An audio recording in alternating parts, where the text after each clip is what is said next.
Nothing in this recording is intended as investment advice, and the people in this recording may hold positions in the companies they talk about. Do not make any investment based solely on a tip or recommendation. Please do your own research. Hello and welcome to Zak's Traders Cafe. Today I'm joined by Alexander Selegenev, who is Executive Director at TMT Investments. Hi today, Alexander. Good morning, Zach. Nice to meet you. Right, I'm just discussing offline the perils and joys of being an investment company on the London market. I wanted to start and just sort of say, as a general thing, investment companies tend to not be they tend to be valued according to the lowest possible metric that the market can come up with rather than the highest. If there are many investments in the companies, investors tend to sort of focus on the ones which are not doing so well rather than the ones which are. And then you also have issues such as you make an investment in something maybe fantastic, but then you've got to raise money or potentially raise money to follow on in that investment so that you're not diluted, but obviously you dilute the shareholders. So what's different about TMT, and in what way are you better than the rest is probably my first question. Thanks, Zach. As a quick introduction, TMT was founded almost 15 years ago. In December, it will be our anniversary, specifically with a wide remit to invest internationally in venture capital opportunities. Hence the name TMT, Technology, Media and Telecoms.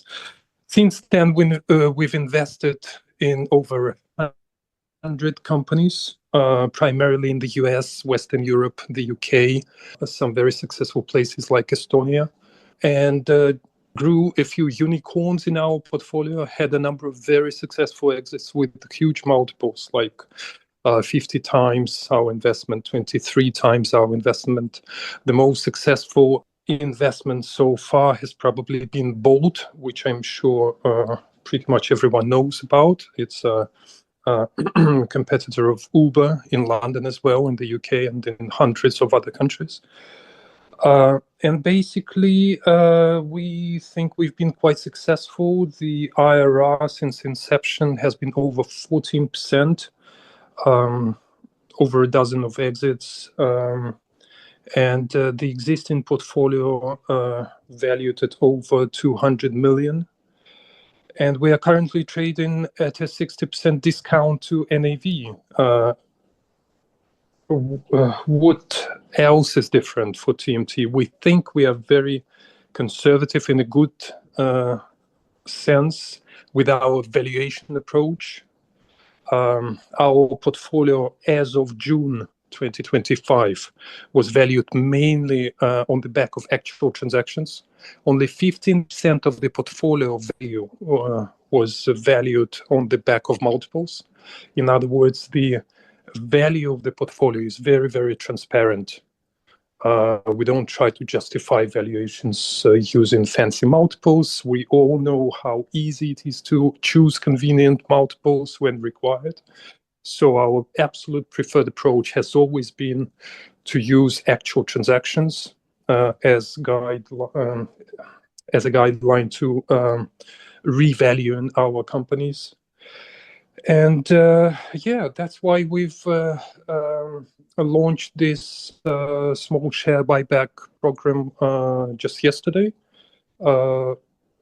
Started buying our own shares because we think it's not just a good deal for the shareholders, but also a wise investment opportunity, because honestly, it's very hard to find any new investment opportunities which would be more attractive than buying into existing successful star performers like Bolt, Sandbird, PandaDog, most of whom are profitable already and growing at very significant rates at a 60% discount.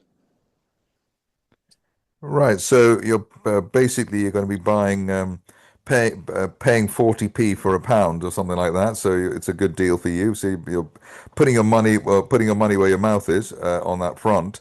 But it is, I suppose, it is underlining that the London market or the market in general, it does take a very risk-off type of view. Do you think that part of that is the just the diversification that sort of, which is great in terms of, risk, but also the market sort of says, well, you're sort of you've got so many things, so many irons in the fire, you're actually diluting the upside as well. We think there are a number of factors, to be honest. First of all, of course, the general market volatility. As you've seen, the last 3 years have been very volatile, and people in general, investors, are kind of skittish very often. Everyone prefers some clear-cut deals, ideas. In our case, one would need to, of course, do a little bit of research into our portfolio to realize the hidden value in the portfolio. As I mentioned, currently our market cap pretty much equals the value of our Bolt holding. Bolt is about 40% of our portfolio value. Our valuation of our holding in Bolt is based on the actual partial cash exit transaction that we announced in the interims. So the valuation is absolutely verifiable based on a cash exit. So would seem pretty safe. On top of that, if you include our fully liquid holding in a publicly traded NASDAQ quoted Backblaze, a cloud storage company in the US, about 12 million worth of stock ready to be sold anytime. And as I mentioned, some other very successful companies, PandaDoc, which pre-crisis achieved a 1 billion valuation, Sandbird, which is a platform for scents, subscription model for perfumes and other beauty products, over 1 million customers in the US, keeps growing in double digits, has been profitable for the last 2 years at least. And you can imagine that to realize that hidden value, people need to be kind of into our story a little bit. But with all this stuff going on the macroeconomic level, for the local investors, the budget worries in general, inflation, all the usual macroeconomic pressures. And then, of course, the capital outflow from the small caps that everyone has been talking about for months now in the UK. Makes it a little bit more difficult to, of course, get people interested in investing in smaller cap stories like ours. But once again, when we speak to investors regularly, everyone understands the logic. Everyone understands that there probably needs to be a catalyst, like, for example, Bolt announced on a number of occasions their plans to go public as soon as the markets are more or less stable. But we know that, I'm pretty sure that once Bolt announces their plans, we will get a very significant spike of interest in our shares. But until then, people are probably judging on the timing of the potential IPO, the timing of other potential exits that we might have from our portfolio. And only the bravest investors are kind of accumulating our shares at these very attractive low price levels, betting not on the immediate return, like 1 or 2 months ahead, but playing a slightly longer term strategy, which is consistent with venture capital and private equity anyway, looking ahead for 1, maybe 1.5. I think that's mainly why the share price has been a little bit depressed.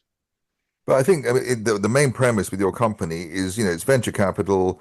It's been one of the hottest areas. Venture capital has been, it's been sort of almost overtaken the stock market in terms of liquidity, opportunity, and like the names in Bolt and Uber and Revolut and all the other companies like that, which have been heroic. So the message to the message to potential shareholders has surely got to be, we find the opportunity, so you don't have to. We know we're the experts.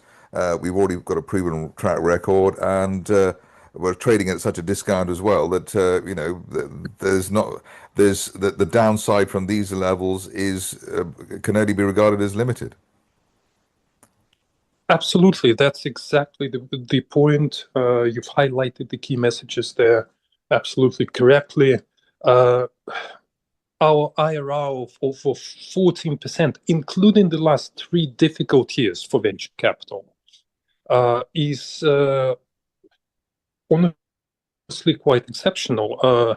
If you compare that number to the stats produced by the smaller funds, venture capital funds, we are firmly in the top 5-10% performing funds on that metric. And we've paid special dividends before on the back of significant cash exits. And the intention, of course, would be to keep doing that as soon as there are more successful events like that. And the message is, yes, exactly that. I mean, our team has a combined track record of decades and decades of experience of building startups ourselves, investing in dozens of different startups, and building internet companies and software companies.